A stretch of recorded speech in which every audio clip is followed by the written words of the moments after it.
Let's get into some games. UAB Miami. We'll start there. That's the Thursday night game to begin the week. Very interesting handicap here. We've got Miami, 2-touchdown favorite here, 14, 13.5 in some spots as well, depending on where you shop. The total currently 54.5 in this game. Miami, it was really a pathetic year for them, for their standards. I mean, for the Miami Hurricanes to have the season they had last year was a disappointing year. Their offense was stuck in mud. It's now year 2 for Manny Diaz, the head coach. They had the terrible quarterback play for the longest time. Miami, neither quarterback really settled in and played well at any point. Now they bring in, of course, the Houston Cougar transfer, De'Aaron King. He's been around a long time now, dual threat quarterback, hoping to breathe some life into this Miami team on the offensive side of the football. We'll see if they're able to get what they hope they are expecting out of them. We'll have to see. I think this could be a work in progress because they also have a new offensive coordinator, Rhett Lashley, and all of a sudden Miami, they're going to, again, we've seen Jim Harbaugh's tried this, and hasn't necessarily stuck with it for a full season. We've seen some of these archaic coaches try to get with the times, right? Get with the program. It's 2020. Stop with the 1980s football. Get into these up-tempo, spread offenses, push the pace, try to be a little bit more diverse, and apparently Miami's going to try that this year. And certainly they hope De'Aaron King's the quarterback that can execute this more spread-based, up-tempo offense this season. But, it's probably going to be a work in progress here for Miami. Let's keep in mind, a big part of their offense last year, for any good it was DJ Dallas, the running back, KJ Osborne, their top receiver. Both of them are gone. Have to replace them. They still have a couple of decent wide receivers still. The offensive line was not very good last year. That's still going to have to show that they've improved. Apparently, they do have a good amount of returning production there, but remains to be seen. And now you got to go up against a UAB team that plays some defense. They have played defense for years under Bill Clark. And we'll have to see if they are able to do that again here. They were sloppy against Central Arkansas in their last game for sure. Very sloppy was UAB. They're not going to be happy with that performance one bit. And they're still an offense that's, the ham and egger. I like using that term. They're a ham and egger offense. Their quarterback is okay. He's not great. Spencer Brown is a phenomenal running back for them, but they do rely on their defense still. From a situational standpoint, Miami hasn't played yet. UAB has. Is that an edge you make think for UAB with having a game under their belt already? I actually went and looked. Teams that have played, or teams that are playing their second game and are up against a team playing their first game, they're actually sub 50% ATS the last several years. So it's not that huge advantage that some people might think, having the extra game, playing a team that hasn't played yet. You're sub 50 ATS from a percentage standpoint. So if that's your only reason for betting UAB, my advice is find other reasons, find other angles to back UAB in this game. It's a tough one for me because UAB plus the points was my first lean here. But then I went back and looked, guys, they've not stepped up in class well against FBS or against Power 5 teams. They've had some real ugly performances the last couple of seasons against Power 5 teams. And I'm not sure I trust them here. And it is still a short week as well for UAB, playing on a Thursday on the road here. So it's a tricky handicap for me. As of right now, it's not a game I've pulled the trigger on, and it probably won't be a game I pull the trigger on before kickoff. Let's start with you, Connor, this time. UAB Miami, what's your initial thoughts? My initial thoughts were same as you. I was like, wow, look at these 14 points of the UAB. But digging deeper, they don't step up against better competition. They haven't played well. They went 3-5 on the road last year. Just not very good. They got blown out in the conference championship game, 49-6. What's up, Ragoo? I said, don't remind me of that one. Oh, okay. That's the thing about our show, guys. We will talk about our losses on this show, believe me. Oh, That's one thing we will do. And those teams will just hearing it brings it up in our ear. We hear that just like Ragoo said, it just reminds us. So, but I like King here coming over transfer. I'm leaning more towards Miami. I'd like it under 14 points, but that'd be my first early lean in this Thursday game. I like Miami at home. UAB doesn't play well on the road. They don't step up against competition. That'd just be my first look on this Thursday game. I haven't pulled the trigger either. Like I said, I'd like to get under 14, but we'll see how the week goes on. I don't think it's going the other way, but we'll see.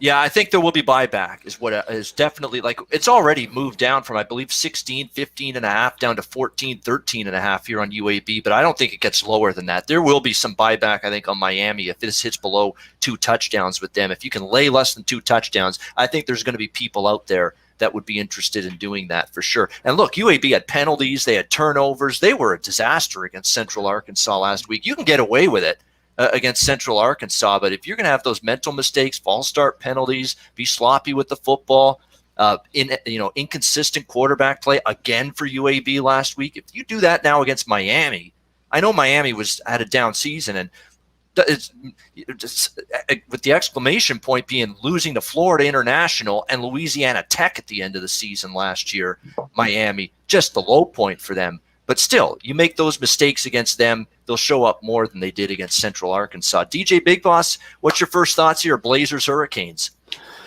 Well, I'm loving taking UAB in this one and give me the points on this one. Think about it. Derek King played 4 games last year and quit. So he hasn't took a snap in over a year and some change.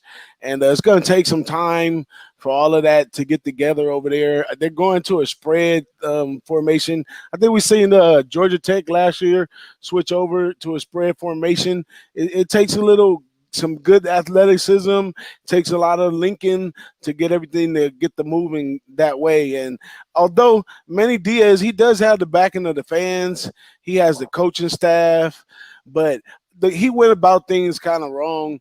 He's letting the offensive line just, mature. So he didn't really address the issues that they had going on the offensive line. Now, at wide receiver and running back in Florida, you can find a wide receiver and running back a dime a dozen. Secondary over there, you can find those a dime a dozen. So I can see why he looked past those spots, but not addressing the offensive line and only coming in with a couple transfers, some impact transfers on the defensive line.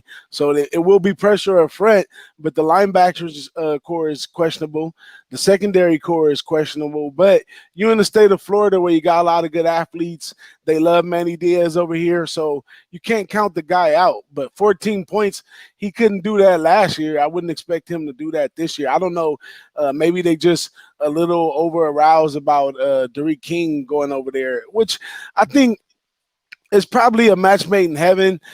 I think they seeked him earlier last year for this year. So something's going on there to why he chose to come on over there so early in last season. So that kind of worries me. But this Miami team wasn't on one full accord last year. What makes us think it's going to get that much better this year?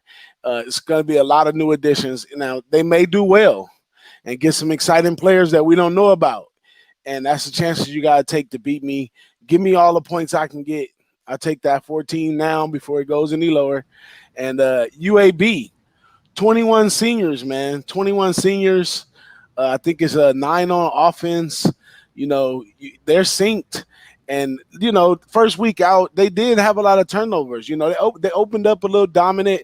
Then they, had a couple turnovers, minus the turnovers and the points that they gave up on those turnovers. They still got a good win. They put a lot of points on the board. Their stats look decent. They ran the ball. They threw the ball a little bit. So running the ball is going to be a little different against Miami's defense, of course. But I think they have their way in some spots just on Miami coming out the first week. And I think they cleared at 14 points. And I also lean under in this one. These are really 2 defensive teams. Like when 2 defensive teams meet, I usually go under. Oh, yeah. And when 2 offensive teams meet, I usually go under as well. But that's what I thought you were going to say. But that's just how it goes, man. When 2 high-powered teams meet, they kind of diffuse each other, and you might get an underscore when everybody's anticipating a lot of points. But teams that play good defense, they play good defense. Some of them don't even worry about offense because they playing good defense. So that keeps the under in the play. But, it could change. But I'm definitely that's going to be my first pick of this week is going to take those points, and we'll see how that goes. Yeah, I'm with you on this under as well. I would lean in that direction as well. Look, I got sucked in last year by Michigan in the same position that Miami is right here going into this game. Talking about, wow, we're going to open it up. We're going to have this big, explosive, high-octane, up-tempo, push-the-pace offense with Shea Patterson last year and Josh Gaddis, the new offensive coordinator there at Michigan. And I just got sucked into it because I thought, let's take advantage now. First game, totals are going to be low. Michigan totals are going to be as low as they've usually been. And we can take advantage of the pace increase. They're talking about how good this offense looks in practice. And they came out there against, I think it was Middle Tennessee in the first game. And that offense struggled for a good 2.5, 3 quarters. And that offense never really was up-tempo the whole year because Jim Harbaugh is an old, dinosaur. He's stuck in his ways. He's stubborn as an ox. You can't change him, And as soon as that offense started struggling, he says, nope, guess what? Run the football on first down, run the football on second down, the same old crap we see from Michigan every year because he's stubborn that way.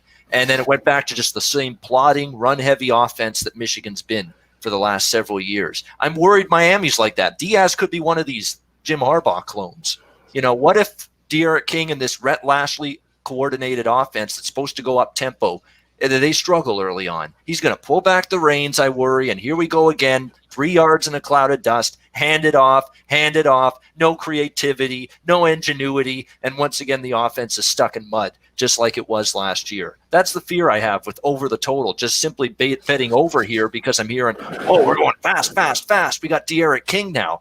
Well, hold on now. It's a new system for him, new program, new offensive coordinator. It's all got to gel. It's got to gel with how many practices? I got the number of practices here in front of me for every team. Miami, when you look at them, they've had 4 practices. Okay, they've had a few, but that's not a lot. There's some teams that have had 10 or more practices. So, again, can this all gel? First game of the season against a UAB team. The strength is their defense. That remains to be seen. Big Ragoo, what's your thoughts here? Interesting handicap here, UAB Miami. You guys are selling my points exactly all the way across the board. I'm only looking one way in this game. I'm looking at the total, and I'm looking at it dead under. Reason being because when we talked about the first game, we talked about maybe when Central Arkansas was playing UAB, we figured UAB would come out of the gates a little bit strong in that one offensively speaking, but to kind of equalize it with the defense with that big number. But the turnovers came into play. But they're not going to get the conversions they got on third down against Central Arkansas. They're not going to get them against Miami. So I look for them to regress definitely on the offensive side. And their defense, going up against Miami's offense, this is not Miami's first rodeo with offensive struggles. They've been up against it for the last 4 or 5 years offensively. They haven't been able to put points on the board. It's hurt them in the postseason. So they're definitely looking for answers, with the coaching changes, the OC changes, the quarterback changes. It's going to be a little bit of it's going to be a little while before Miami starts probably scoring a ton of points, working through the new system. I like UAB here to kind of keep, their defense on the field probably a little bit longer than they would against Central Ark. But at the same time, going the other way, I think that Miami's going to have their issues, scoring points up against this decent, UAB, like you said, UAB, they live on the defensive side. They do struggle away from home. They do struggle against FBS schools, Power 5 schools. So I think that's going to be the equalizer here. I think both teams are going to have trouble putting points on the board. So I know 54 is not a big number, but it's a good enough number to kind of get underneath the total, I think. So I'm going to lean under in this game. All right, Big Ragoo leaning under the total, 54.5 with UAB and Miami, the Thursday night matchup.